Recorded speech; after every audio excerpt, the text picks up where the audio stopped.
Nag-noise barrage ang mga galit na inmate ng Manila City Jail.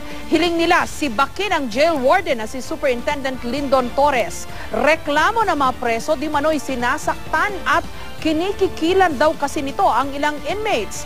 Mariin namang itinanggi ng jail warden ang mga paratang. Nagalit lang daw sa kanya ang grupong Sige Sige Sputnik nung naghigpit siya sa pagpapapasok ng construction materials sa City Jail. Ginagamit daw kasi ang mga ito sa pagpupuslit ng droga sa kulungan. Live mula sa Manila City Jail, may report si Rafi Tima. Rafi? Issue sa droga nga, Jessica, ang nakikitang dahilan ng warden ng Manila City Jail kung bakit nagprotesta ang grupong Sputnik kanina at hinihingi ang kanyang pagbibitiw. Mula daw kasi ng malamang posibleng nagpapasok ng mga illegal na droga ang ilang inmates sa pamamagitan ng mga construction materials ay naghigpit ang pamunuan ng City Jail. Ganito ang ingay na umalingaw-ngaw sa Manila City Jail bandang 1:00 ng hapon kanina. Inakyat ng mga preso ang bubong ng kulungan at doon sila nangalampag at lumikha ng ingay.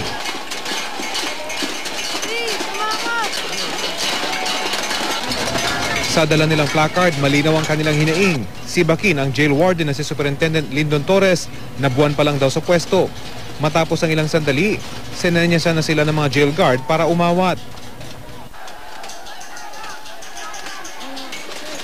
Ang isa sa mga preso nakiusap sa mga kakosa na umawat. Tigil! Upo lahat! Upo!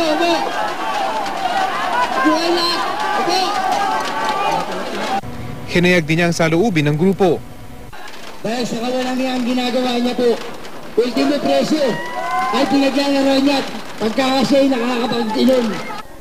Ang kaanak ng isa sa mga preso, ikinwento ang reklamo ng kapatid tungkol sa di umano'y pang-aabuso ni Torres. Yung mga pagkain daw ho kasi nila dyan, minsan yung kanin, hilaw o kaya naman ho, meron hong uod. O kaya, tas yung mga ulam po nila dyan, kundi naman po bulok na isda, ano po, yung mga sabaw nila dyan, lumulutang naman po yung mga gulay, tas wala pong lasa. Yung mga preso po, minsan din po sinasaktan din po nila. Ayon naman sa isa pang kamag-anak ng preso, hindi lahat ay kinikikilan umano. Tanging ang pumipila lang umano ang sinisingil ng 100 piso. Ang oras daw ng dalaw sa Manila City Jail mula Martes hanggang Biyernes, 1:00 ng hapon hanggang 4:00. Kapag Sabado at Linggo naman, mula 8:00 ng umaga hanggang 4:00 ng hapon. Walang dalaw tuwing Lunes. Para mauna po sila sa pila. Special treatment na yun. Marihing itinanggi ni Torres ang mga paratang sa kanya ng mga preso. Buwelta niya, naging mainit sa kanyang grupong Sige Sige Sputnik mula nang nanghigpit siya sa pagpapasok sa loob ng City Jail compound ng construction materials na para raw sa ginagawang barikada ng mga Sputnik sa kanilang lugar. Yun daw ang front nila para magpasok ng mga contrabands, mga buhangin, mga semento. Kaya nagbigay ako ng instruction sa mga officer of the day ko na higpitan, tignan kung may mga illegal drugs nga doon sa mga construction materials niya. Ang impormasyon tungkol sa pagpasok ng mga droga galing daw sa napaslang na main gate supervisor ng Manila City Jail. Pinagbabaril si SJO4 Benamin Signap noong May 4 matapos niyang isumbong sa jail warden ang modus ng pagpasok ng mga droga sa pamamagitan ng mga construction material. Ngayon, maging si Superintendent Torres, may banta na rin daw sa kanyang buhay. Papaimbestigahan ko. In fact, yung classmate ko sa CIDG ang nagbigay ng information sa akin at saka yung warden ng Quezon City Jail. Kasi hindi rin ako papayag na napapatayin nila ako dahil lang sa pagganap ng trabaho ko. Ang NCRB GMP office, nagsasagawa na rin daw ng investigasyon para hindi na maulit ang kaguluhan kanina. Posible umanong ilipat ang mga nag-noise barrage na inmate sa extension ng kulungan sa Taguig para humupa ang tensyon sa Manila City Jail.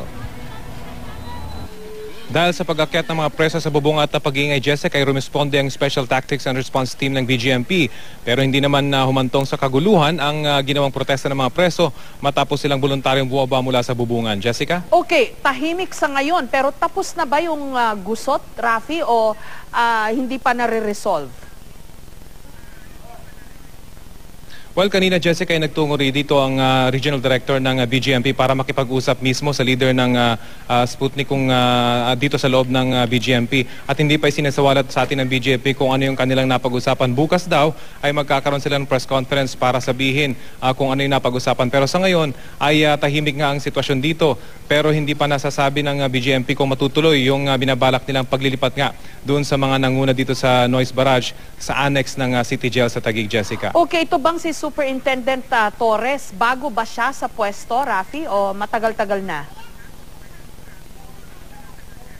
Well, itong si Superintendent Torres ay naging galing na sa BGMP Intelligence bago pamunuan yung dalawa pang city jails bago nga siya ma-assign dito sa Manila City Jail noon lamang Nobyembre ng nakaraang taon, Jessica. Ayun, kasi alam mo, karaniwan yan ang nangyayari, di ba? Pag may bagong nakaupo, papalag yung mga preso sa mga bagong patakaran, ay may mga mangyayaring ganyan.